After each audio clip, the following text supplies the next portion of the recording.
قرآن ہے، ہم نعت کی صورت میں وہ قرآن سناتے ہیں. یہ کس نے کہا ہے؟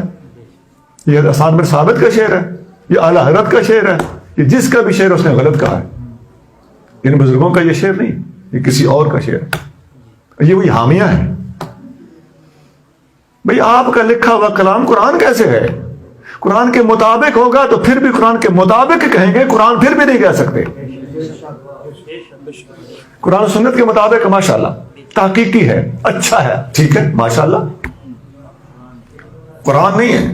بھئی یہ میں بات بتا دوں، الحمدللہ میں نعتیں لکھتا ہوں خود، شاید 12ویں بھی پڑھی ہوں. 8 زبانوں میں فقیر کی لکھی نعتیں موجود ہیں. یہ کیوں کہا؟ اس لیے کہ کوئی یہ نہ سمجھے کہ بات نعتوں کی صرف ہو رہی ہے. نعتوں کی بات نہیں ہو رہی، صحیح نعتوں کی بات ہو رہی ہے، اور تمہاری غلط نعتوں کی بات ہو رہی ہے.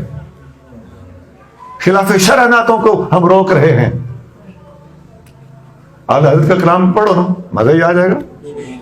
پیر مہدی شاہ صاحب علیہ رحمت کا کلام پڑھو، کسی ولی کامل کا، کسی عالم دین کا کلام پڑھو. یہ کیا فلمی دھمالے لکھنے والوں کو تم نے نعت کا لیبل اوپر لگا کے وہ لوگوں کو گمراہ کرتے پھر رہے ہیں. اللہ تعالیٰ ہمیں ہدایت عطا فرمائے. میں ساتھ ساتھ درخواست کرتا ہوں، میرے بھائی ہیں، بچے ہیں، اپنی اصلاح فرمائیں بیٹا، اپنے آپ کو ٹھیک کریں. آج خاص طور سے نوجوان میں جذبہ ہوتا ہے، ان کی صرف توجہ نہیں ہوتی.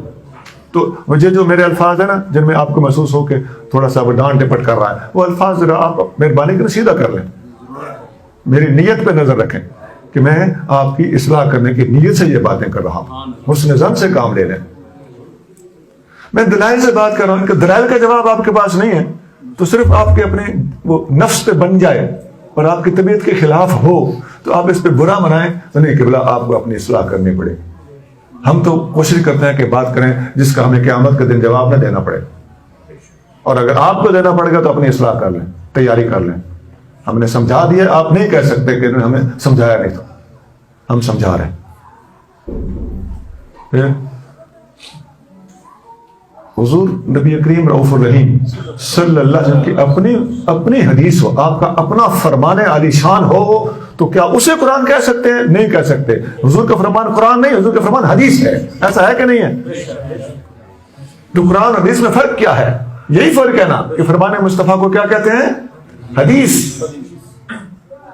اور اگر ایسا کوئی فرمان جو قرآن کے علاوہ مفہوم اللہ کی طرف سے ہو، الفاظ حضور کے ہوں، تو اسے بھی قرآن نہیں کہتے، اسے بھی حدیث قدسی کہتے ہیں. تو کہاں سے آ گیا ہے کہ تیرے کلام کو ہم قرآن مان لیں؟ اور پھر قرآن و سنت کے مطابق ہے تو اس کی تحسین کی جائے گی، اچھا کہا جائے گا. قرآن پھر بھی نہیں کہا جائے گا اور ہے ہی قرآن و سنت کے خلاف تو تم اس کو قرآن کہہ رہے ہو. یہ غضب اور ظلم بالائے ظلم ہے. میں تمام دوستوں سے درخواست کرتا ہوں کہ اس قسم کی نعتیں بالکل اصلاح کریں.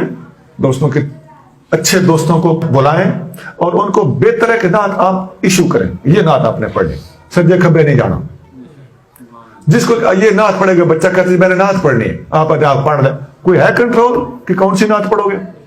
کس کا لکھا ہوا کلام وہ پڑھ دے گا، شریعت کے مطابق ہوگا، خلاف شرع ہوگا. ادھر کھڑے ہو کے کہتے ہیں کہ ہندو کہتا ہے، ایک مسلمان کہتا ہے، پتہ نہیں کیا کیا بولنے کو آپ مل جاتا ہے ہمیں. بھئی اللہ والوں کے کلام موجود ہیں، تم ہندوؤں کا کلام ہمیں کیوں سناتے ہو؟ وہ ہندو جب مسلمان نہیں ہوا تو تم نے اس کا کلام کیوں پڑھنا ہے؟ مسلمان ہو گیا ہو تو پھر تو مسلمان ہو گیا، پھر ہندو رہا ہی نہیں، پھر اس کو ہندو نہ کہو. اگر وہ ہندو ہے پھر کلام لکھتا ہے تو کیوں اس کی سازش کا شکار ہوتے ہو؟ مسلمانوں کو مسلمان کا کلام سناؤ. اور وہ ہوتا بھی اکثر جھوٹ ہے، وہ ہندو کا پتہ نہیں ہوتا بھی ہے کہ نہیں.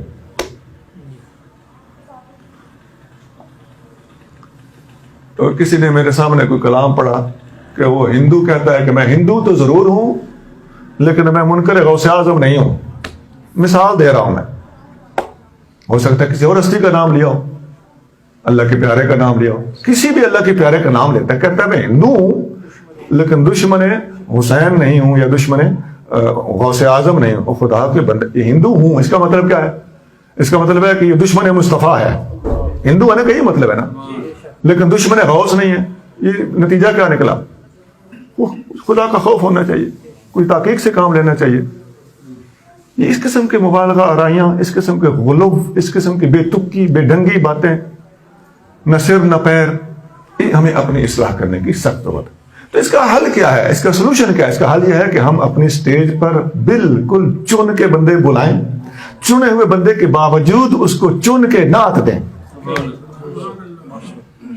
تلاوت کرائیں، تلاوت کا ترجمہ کرائیں، ترجمے کے بعد نعت سنائیں، نعت بھی الاٹڈ ہو کہ یہ نعت پڑھنی ہے، سجدے کھبے نہ ہوئیں، سجدے کھبے ہونے لگے تو اس کو بیٹھ ماشاء اللہ بیٹھ تشریف رکھو۔ اس دور کا یہ علاج ہے، اور نعرہ بھی سٹیج سے لگے۔